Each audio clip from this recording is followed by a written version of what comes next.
हर व्यक्ति का जीवन बिना गुरु के अधूरा होता है। गुरु ही होते हैं जो हमें सही और गलत मार्ग का अंतर बताते हैं। गुरु पूर्णिमा का दिन उन्हीं गुरुओं को नमन करने का दिन होता है। आषाढ़ महीने की पूर्णिमा को गुरु पूर्णिमा के नाम से भी जाना जाता है। हमारा भारत देश अनेक परंपराओं का साक्षी रहा है। इन्हीं परंपराओं में से एक है गुरु शिष्य परंपरा। प्राचीन काल से ही भारत देश महान गुरु और उनके शिष्यों की जन्मस्थली रहा है। गुरु भारतीय संस्कृति का एक अहम हिस्सा है और उस संस्कृति को याद रखने के लिए ही आषाढ़ महीने की पूर्णिमा को गुरु पूर्णिमा का नाम दिया गया है। गुरु पूर्णिमा के सापेक्ष में ये भी माना जाता है कि इसी दिन वेद व्यास जी ने वेदों का संकलन किया था और कई पुराणों, उपपुराणों व महाभारत की रचना भी इसी दिन पूर्ण हुई थी। इसलिए इस दिन को व्यास पूर्णिमा भी कहा जाता है। गुरु पूर्णिमा का महत्व। शास्त्रों में गुरु को भगवान से भी ऊंचा दर्जा दिया गया है।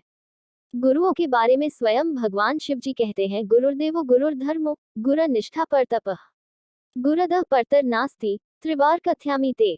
अर्थात गुरु ही देव हैं, गुरु ही धर्म है, गुरु में निष्ठा ही परम धर्म है। गुरु से अधिक और कुछ नहीं है। आपको ज्ञात होगा भगवान शिव भी किसी न किसी के ध्यान में लगे रहते हैं, यानी उनसे भी बड़ा कोई है जो उन्हें मार्गदर्शन देता है और जिनकी शरण में वे अपना मस्तक झुकाते हैं। यानी कि गुरु की आवश्यकता सिर्फ मनुष्यों को ही नहीं बल्कि स्वयं भगवान को भी होती है। ये बात गुरु सांदीपनि और कृष्ण जी पर अच्छे से लागू होती है। गुरु सांदीपनि भगवान कृष्ण और बलराम दोनों के गुरु थे। उनके गुरुकुल में कई महान राजाओं के पुत्र पढ़ते थे, लेकिन गुरु सांदीपनि ने कृष्ण जी को पूरी 64 कलाओं की शिक्षा दी थी। भगवान विष्णु के अवतार होने के बाद भी कृष्ण जी ने गुरु सांदीपनि से शिक्षा ग्रहण की। गुरु शिष्य के इस अनोखे रिश्ते से यह साबित होता है कि कोई भी चाहे कितना ही ज्ञानी हो, फिर भी उसे एक गुरु की आवश्यकता तो होती ही है। यहाँ पर एक बात ये भी सामने आती है कि जब कृष्ण जी की शिक्षा पूरी हो गई तो गुरु सांदीपनि ने उनसे गुरु दीक्षा के रूप में यमलोक से अपने पुत्र को वापस लाने को कहा और कृष्ण जी ने भी उनके पुत्र को वापस धरती पर लाकर अपनी गुरु दीक्षा दी। यानी गुरुत्व प्राणियों का आधार है।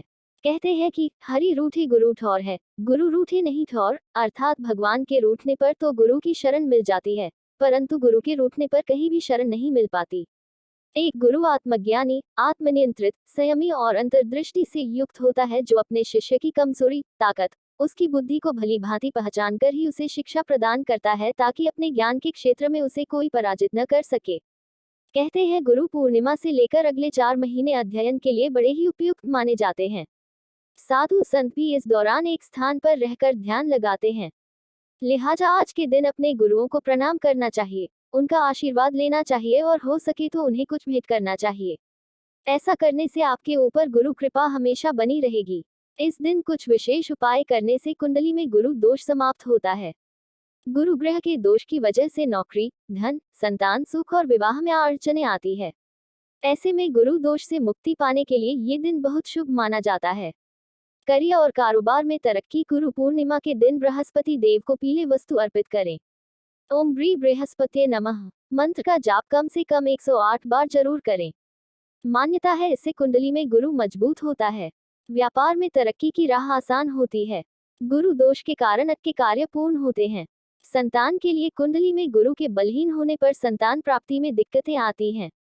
निसंतान दंपत्ति इस दिन विष्णु जी को केसर, पीला चंदन अर्पित करें। गुरु पूर्णिमा पर जरूरतमंदों को गुड़ का दान करना चाहिए। मान्यता है इससे जल्द घर में किलकारियां गूंजती हैं। इतना ही नहीं, गुरु पूर्णिमा के दिन विधि विधान पूर्वक से गुरु की पूजा और गुरु का आशीर्वाद लेने से जीवन में आ रही तमाम परेशानियां दूर होती हैं। इसके अलावा अगर आप गुरु पूर्णिमा के दिन गुरु के मंत्रों का जप करते हैं तो आपको हर काम में सफलता मिलेगी। गुरु पूर्णिमा के दिन गुरु की पूजा का विधान। दरअसल अयोध्या की प्रखंड विद्वान बताते हैं कि गुरु पूर्णिमा के दिन गुरु की पूजा का विधान है। इसके अलावा अगर आप गुरु के मंत्र का जप करते हैं तो जीवन में आई तमाम परेशानियां, तमाम कठिनाइयां दूर होती हैं। शास्त्रों में भी बताया गया है कि किसी भी देवी देवताओं के मंत्र का जप करने से तमाम कष्टों से निवारण मिलता है।